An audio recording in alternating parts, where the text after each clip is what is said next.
C'est à l'hôtel Pullman Convention Center d'Istanbul que s'est tenue cette première édition du Forum africain sur l'investissement en Afrique.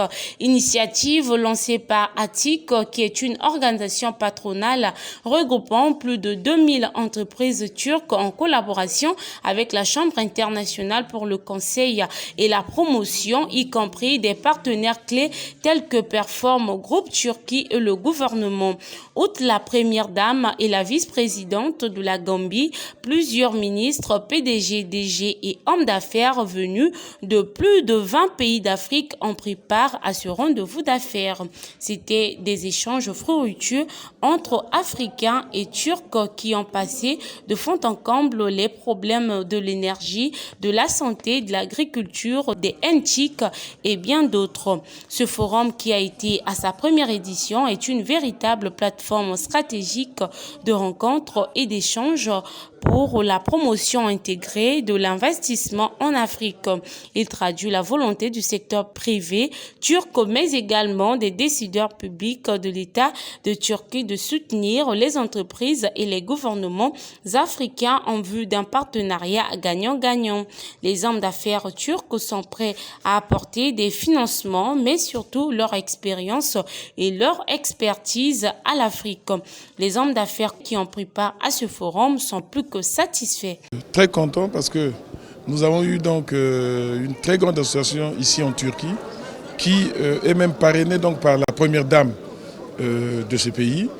Et donc nous avons prévu de se rencontrer très vite pour signer des accords donc, de partenariat entre cette association et notre association, donc d'abord le quartier à Pointe-Noire, étant entendu que nous sommes dans un secteur d'assistance des personnes vulnérables, des veuves et aussi donc, des orphelins. Voilà pourquoi je pense que oui, notre venue ici en Turquie est très bénéfique pour notre association d'abord le quartier. Ça promet beaucoup parce que nous sommes surpris. Nous, on ne pensait pas que c'était un si grand événement. Nous sommes là, on a trouvé beaucoup de pays africains, nos frères, de la Guinée en passant par le Cameroun, le Burkina Faso, la Gambie. En tout cas, beaucoup de pays africains ont répondu massivement à cette manifestation. Ça a été une rencontre entre hommes d'affaires et investisseurs et commerçants aussi turcs. Pour nous, les hommes d'affaires, quand même, on peut dire qu'on a trouvé vraiment des partenaires ici en Turquie. Nous avons trouvé dans plusieurs domaines, dans le domaine de l'alimentaire, dans le domaine de la santé, dans le domaine de l'agriculture et dans le domaine de l'aquaculture. En tout cas, ils sont prêts à investir sur le continent africain. Et pour ceux qui ont hésité, parce que le Congo, c'est peut-être le pays qui a moins des hommes d'affaires présents à cette conférence. Oui, beaucoup de pays ont envoyé massivement leurs hommes d'affaires ici. Malheureusement pour nous, il n'y a pas eu beaucoup de gens. On est autour de 8 personnes qui sont venues ici. Par rapport aux autres, au Cameroun, ils sont plus de 60 quelques personnes, et ainsi de suite. Donc j'invite nos frères opérateurs économiques du Congo, prochainement, s'il y a un forum en Turquie, de ne pas hésiter de venir. Il y a beaucoup d'opportunités ici sur plusieurs plans. Et nous qui avons eu la chance d'être ici aussi, on peut vous mettre en contact parce qu'on a pris beaucoup de fournisseurs, leur adresse et leur carnet d'adresse et ce qu'ils font. Donc on peut vous mettre en contact avec eux. Ce que j'ai ajouté, c'est de dire le monde des affaires. Au Congo, nous devons être au même niveau que les autres en Afrique. Quand on entend les autres ce qu'ils font, et nous, ce qu'on est en train de faire là-bas, vraiment, il y a une très grande différence. Et nous demandons aux autorités de nous accompagner, les hommes d'affaires du Congo, sur le plan financier, sur le plan de la facilitation, pour qu'on puisse nous aussi atteindre les mêmes niveaux que les autres pays africains. On a beaucoup appris, particulièrement moi, j'ai beaucoup appris parce que le thème était très intéressant. Et par rapport à ce que je fais, par rapport d'abord à mon entreprise, je cherche des investisseurs et je me dis que je peux avoir cette chance de trouver des investisseurs qui peuvent venir m'aider dans la gestion de mes affaires et surtout de voir comment je puisse grandir. et aussi dans le domaine de la fondation.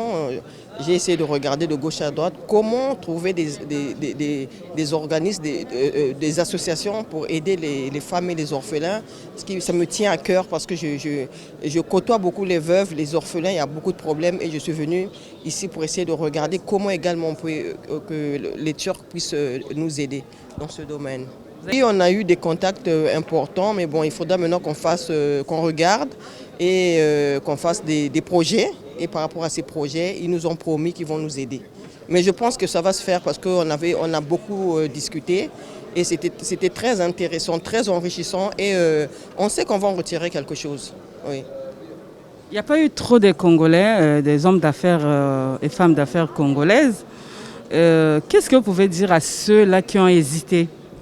Je pense que c'est une erreur parce que lorsqu'on a eu l'invitation, il y avait beaucoup de femmes qui devaient arriver. On a motivé les femmes, la Chambre de commerce était là également pour motiver. Et vous-même également, madame, nous avez motivés. Mais bon, je ne comprends pas. Mais bon, je trouve que c'est dommage parce qu'on ne peut rien faire sans les autres. Quand on arrive en Turquie, on se rend compte que les gens ont bossé et ils continuent à bosser et ils veulent nous aider. Donc nous, on doit se lever. Surtout nous les femmes, on a beaucoup de choses à faire, nous les femmes. On doit se lever, on a des enfants. Nos enfants, c'est l'avenir de demain, c'est l'avenir du Congo. Donc on doit se lever pour que les enfants, dès leur jeune âge, apprennent à savoir comment les choses se passent.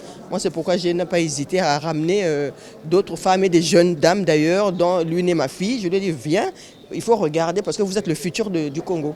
Je suis une très jeune diplômée de Master 2, donc j'ai un double diplôme en Master 2 Logistique et Global Management, dont l'un de l'École supérieure de commerce de Bordeaux et un autre de Corée. Et je suis venue ici aujourd'hui assister à ce forum en tant que représentante un peu des jeunes de mon pays. C'est une opportunité que ça représente pour moi et si je peux aussi ouvrir la voie pour d'autres jeunes Congolais qui voudraient élargir leur vision tout simplement pour le bien de notre pays, pour développer, je pense que je ne suis pas la seule, on est nombreux à avoir étudié à l'étranger. C'est important de rentrer plus tard au pays afin de mettre à profit ce qui a pu nous être enseigné dans les différents pays dans lesquels on a pu étudier. Certains sont en Afrique du Sud, d'autres aux États-Unis. Moi, j'ai étudié en France, en Corée, dans différents pays. C'est important de venir nous imprégner d'autres cultures, apprendre auprès de différents entrepreneurs et de les pousser à venir investir aussi au Congo-Brazzaville, donc chez nous. Et vous avez pu avoir quelques contacts? Oui, bien sûr. Après, je ne dévoilerai pas tout, mais je pense qu'il y a énormément de choses qui se préparent pour le Congo-Brazzaville, pour ma région, donc, qui est la région de Pointe-Noire, que ce soit dans le domaine de la cosmétique, dans l'agriculture. Je pense qu'il y a énormément de ressources encore exploitables au Congo, énormément de terres vierges et heureusement pour nous, il y a encore énormément de travail à faire, donc tout le monde peut y trouver son compte. Un mot à dire peut-être pour terminer aux jeunes, au président de la République, aux hommes d'affaires? Je souhaite juste encourager tout le monde, que pas seulement les jeunes, mais également nos parents sur qui on s'appuie, toutes ces personnes sur qui on est censé prendre exemple, aux personnalités et responsabilités publiques aussi qui nous regardent et qui nous soutiennent, de continuer à nous encourager, à nous donner leurs contacts, parce que si on est ici, c'est également pour faire du réseautage, pour prendre des contacts, des numéros, des emails, pour s'associer à différents partenaires, différents investisseurs, tout ça pour le bien de notre communauté. Pourquoi est-ce que vous avez organisé ce forum? Parce que vous avez vu, c'est un beau pays, il y a beaucoup de choses à faire en Turquie. Aujourd'hui, les prix sont très bons. Et donc voilà, et je pense que c'est un pays ouvert sur beaucoup de choses. Je suis assez satisfait. Disons que on voit bien qu'avec le corona, il y a certains problèmes. Il y a des gens qui sont un peu frustrés. Oui, je dis c'est une très belle initiative. Dans la mesure où, en réalité, cette rencontre vise à développer l'Afrique. Et comme on vient de l'écouter dans la salle, c'est une sorte d'échange nord-sud dans le but de pouvoir saisir l'opportunité en Afrique sur le plan du développement. Donc je pense que c'est une très bonne chose. Particulièrement en ce qui me concerne, je pense que 2 jours, c'était très insuffisant, surtout en ce qui concerne le B2B. Dans la plupart de forums comme ceux-ci, on se sépare avec une sorte de MOU et de manière à manifester et suivre les intérêts par la suite. Bon, le temps était très court et je pense que par le biais d'Internet, WhatsApp, les échanges vont se poursuivre et se concrétiser, j'espère très bien, par quelque chose d'intéressant en termes d'investissement en Afrique. Je suis arrivé ici pour découvrir. C'est une première fois pour moi d'arriver en Turquie. Et en même temps, profiter, apprendre sur la technologie turque. Voir comment avoir des partenaires pour exercer dans le domaine dans lequel j'exerce en Afrique. Moi, j'ai fait dans l'élevage en Afrique. Donc ici, on espère trouver, on a déjà eu quelques contacts, on espère trouver une technologie meilleure pour pouvoir faire une agriculture meilleure. C'est-à-dire un peu comme ce qu'on a vu à la télé, petit espace pour grande exploitation, pour grande réalisation. Or, chez nous, nous avons des grandes exploitations pour petites exploitations. Donc, on est là par rapport à ça, et essayer d'échanger, d'apprendre de leurs technologies et de leurs appareils pour pouvoir faire mieux chez nous. Je m'appelle Rahima Touman, je suis l'expert consultant du RCEDE, la mission diplomatique du réseau des chambres des experts européens de développement économique. Et je suis également le conseiller spécial du président pour l'Afrique australe. Et je suis attaché auprès de l'Union des Comores. Alors nous, on est basé dans on travaille dans l'humanitaire et le social. Aujourd'hui, on est venu chercher des partenaires à travers un partenariat concret et gagnant-gagnant entre la Turquie, le RCEDE et l'Union des Comores. Et on œuvre pour l'humanitaire dans 80 pays dans le monde et actuellement nous avons 7 accords de siège. Et moi je suis détaché en Union des Comores. Ok, est-ce que vous avez pu trouver satisfaction ou gain de cause en participant à ce forum? Oui, on a échangé pas mal de contacts. Aujourd'hui, l'objectif pour avancer, c'est le réseau. Sans réseau, malheureusement, on n'arrive pas à avancer. Parce qu'aujourd'hui, l'Afrique, elle n'a pas besoin d'aide, elle a besoin d'outils. Et ces outils passent par le réseau. Donc on a pu même rencontrer d'autres délégations de pays étrangers avec qui on a créé des synergies. Et on espère compter la Turquie comme un nouveau partenaire. En tant que partenaire de la RDC, nous avons Perform Group. Donc Perform Group qui a des grands projets avec la RDC. Donc je vous présente M. Elias qui va vraiment vous donner même un petit mot, un petit topo, parce qu'ils sont très entendus au Congo. Donc des investisseurs qui sont vraiment une plateforme qui vont nous expliquer tout à l'heure.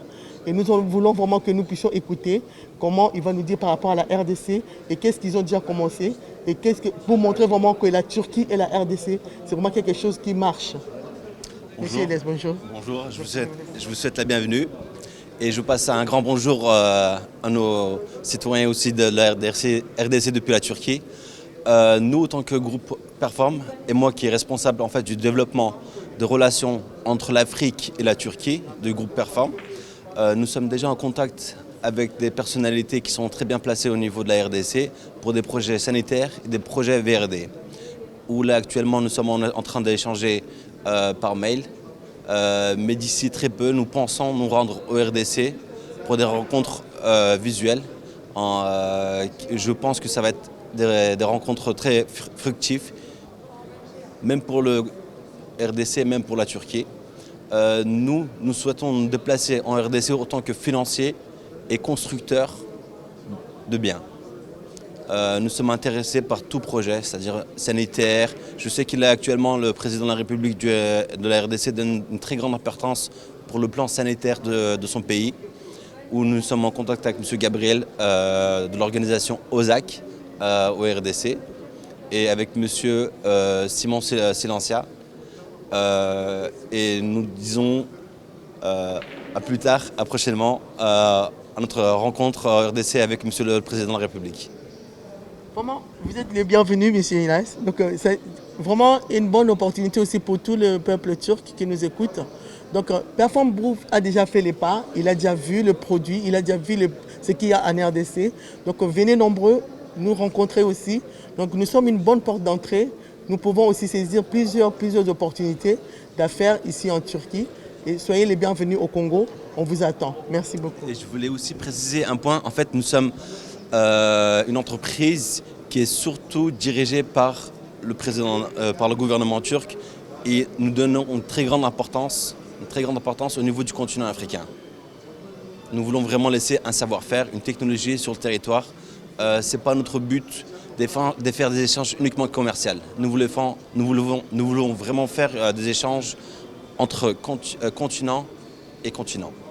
Et là, actuellement, nous avons un projet qui va se réaliser d'ici prochainement à Bangui, Hôtel des Armées, qui va être réalisé par le groupe Perform. Donc nos attentes au jour d'aujourd'hui, c'est voir tout ce que nous avons comme projet se réaliser. Parce que nous ne voulons pas qu'il y ait des projets toujours des avortons. Donc nous commençons quelque chose et nous n'achevons pas. Nous voulons que quand nous commençons quelque chose, qu'on l'achève et que nous puissions vraiment travailler en synergie avec la Turquie. Et nous connaissons aussi leur savoir-faire. Et nous avons aussi donc, des besoins. Et eux aussi, ils ont des besoins. Ce n'est pas seulement que nous. Donc tous les besoins vont se mettre ensemble. Nous allons travailler gagnant-gagnant.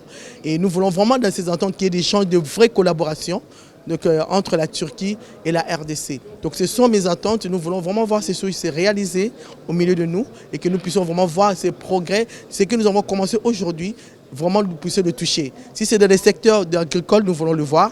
Si c'est dans l'infrastructure, nous voulons vraiment voir qu'il y a des bâtiments, il y a des ponts. Nous voulons vraiment voir, ça c'est la réalisation de ce que nous venons de faire aujourd'hui. Je suis M. Donfredi Mutombo, président de la Chambre de commerce RDO Congo France. Nous sommes basés à Paris avec une très forte représentation dans la capitale, la ville capitale de Kinshasa. Nous nous sommes engagés de s'ouvrir, de ramener la RDC à travers le monde, ouvrir les portes économiques de la République démocratique du Congo à l'étranger. Nos entreprises ont besoin de partenaires étrangers, de pouvoir travailler en partenariat, en collaboration, pour pouvoir redynamiser ou donner encore ou améliorer leurs chiffres d'affaires.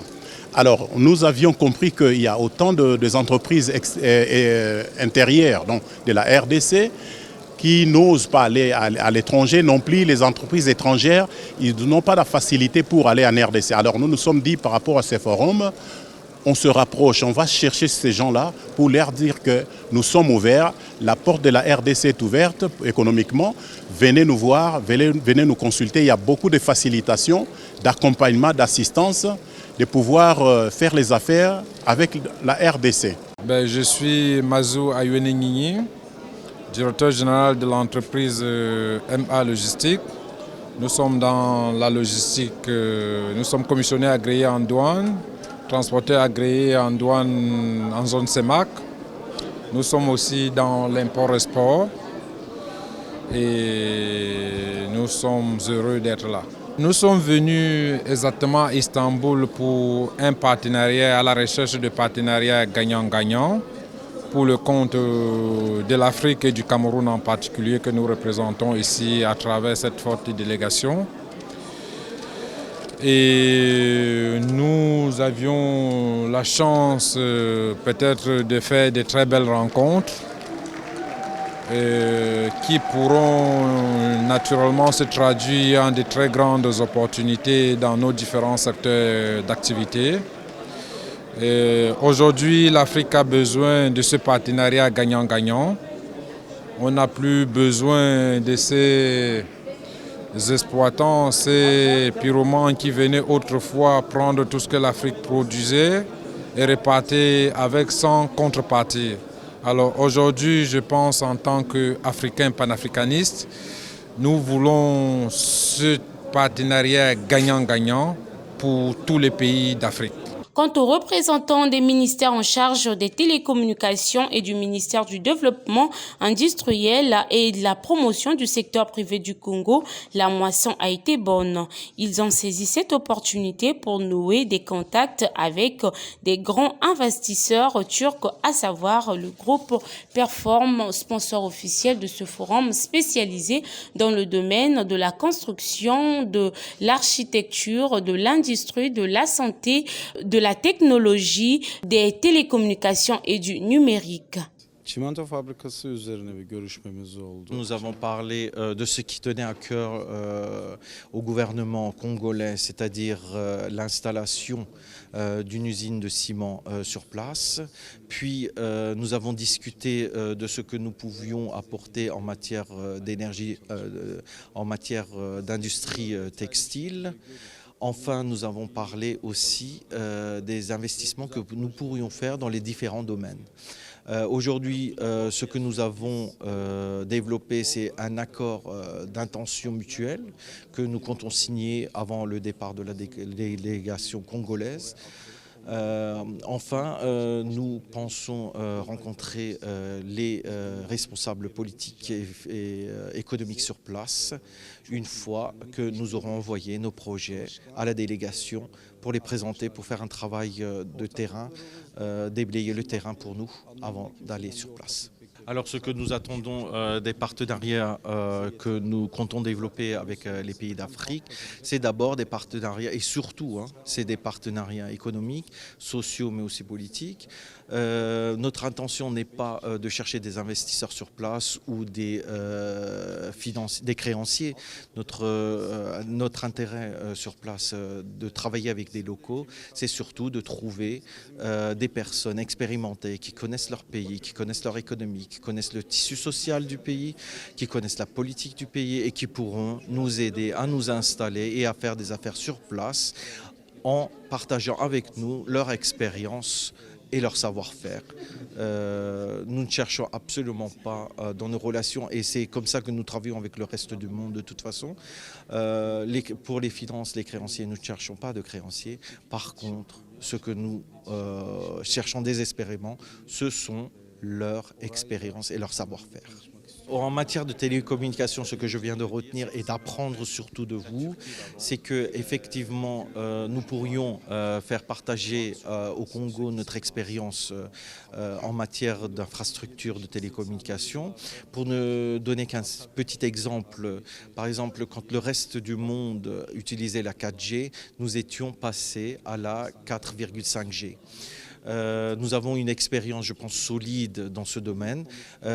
Le pays en général, la Turquie, mais nous, en tant que groupe Perform, pour nous, les télécommunications sont la base des investissements en général, puisqu'il faut développer les télécommunications avant de développer les autres types d'investissements. Et ce que nous venons d'apprendre, et ce qui a été enrichissant dans nos échanges, c'est par exemple